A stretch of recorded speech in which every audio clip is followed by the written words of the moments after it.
Proses mendulang intan tradisional di Kecamatan Cempaka, Banjarbaru kembali memakan korban jiwa Senin 26 Juli.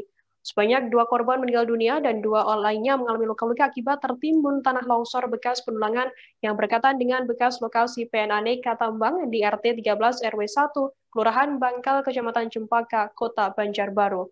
Korban tewas yakni Ahyani 35 tahun dan Alfatoni 30 tahun. Warga Ujung Murung, warga RT 11 RW 3, Kelurahan Sungai Tiung, Kecamatan Cempaka, Kota Banjarbaru. Sementara 2 orang rekannya yang mengalami luka-luka yakni Herman dan juga Rudi yang terluka di bagian kakinya. Rekan korban Junaidi mengatakan dalam penambangan ini biasanya terdiri dari 2 tim. Satu tim ada 10 orang.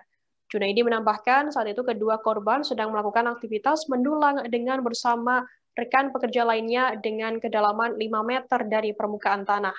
Nah, untuk mengetahui informasi lebih detailnya, sudah bergabung bersama saya wartawan Banjarmasin Pos, ada Hairil Rahim yang akan berikan laporannya. Halo, selamat sore Hairil. Ya, selamat sore Firda. Hairil, bisa dijelaskan bagaimana kronologi kejadian tertimbunnya dan juga tewasnya 2 orang penambang ini?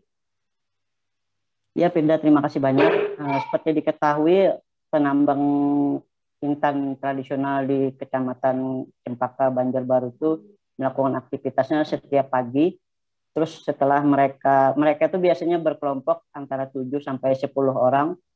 Nah, setelah mereka melakukan penggalian dengan cara tradisional baik menggunakan cangkul maupun skop di kedalaman 5 meter, tiba-tiba saja di atas bagian atas tanah retak dan langsung tertimbun beberapa orang lainnya melarikan diri, sementara 4 lainnya tertimbun. Tidak. Hairil, berapa lama korban berhasil dikeluarkan dari tanah yang tertimbun ini? Ya, beda dari 4 orang yang tertimbun itu, 2 diantaranya dengan cepat berhasil diselamatkan warga karena dengan cara gotong royong menggali tanah yang tertimbun sehingga hanya mengalami luka-luka, sementara 2 lagi masih dilakukan pencarian hingga 30 menit kemudian baru menemukan 2 korban lainnya, namun sudah tidak bernyawa lagi. Kondisi penambangan intan di sana sehingga terjadi tanah longsor seperti apa? Ya, Firda, seperti diketahui Kecamatan Cempaka, Kota Banjarbaru, Kalimantan Selatan itu terkenal dengan intannya sehingga di sana menjadi mata pencarian bagi warga setempat untuk melakukan penambangan namun secara tradisional menggunakan cangkul dan alat-alat tradisional lainnya.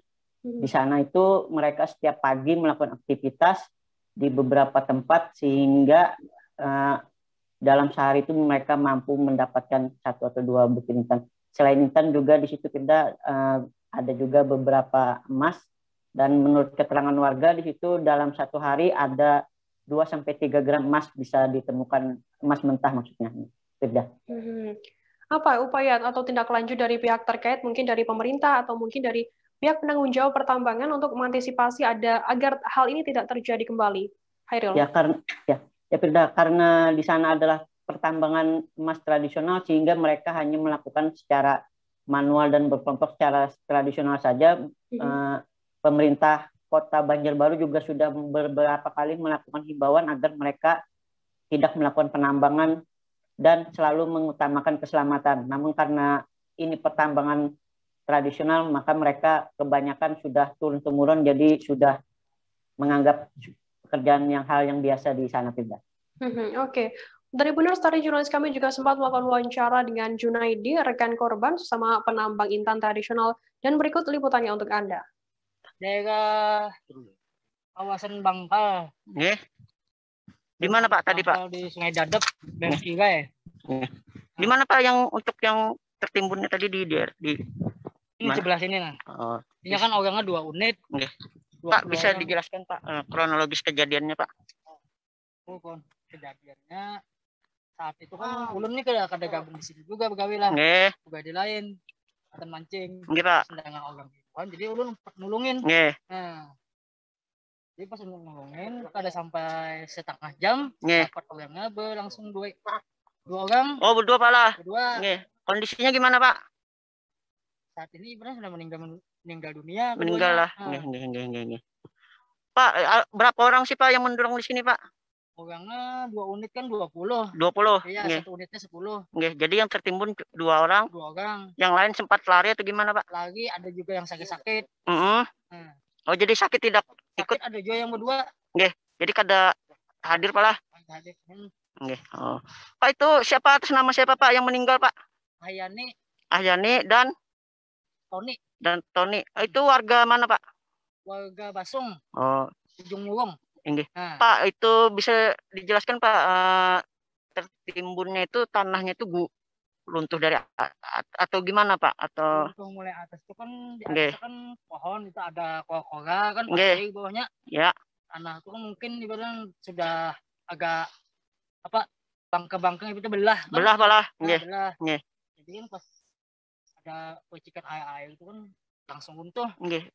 Yang berdua ini kada sempat lari kah? Sempat juga, cuma kedalamannya sekitar 10. Iya. Kena belakangnya. Oh, ini. Pak. Tribuners, informasi tadi sekaligus menutup perjumpaan kita dalam live update hari ini. Masih di tengah pandemi, kami terus mengingatkan Anda untuk selalu menerapkan protokol kesehatan dimanapun Anda berada. Saya Firdananda beserta kru yang bertugas pamit undur diri. Terima kasih dan sampai jumpa. Jangan lupa like, subscribe, dan share ya.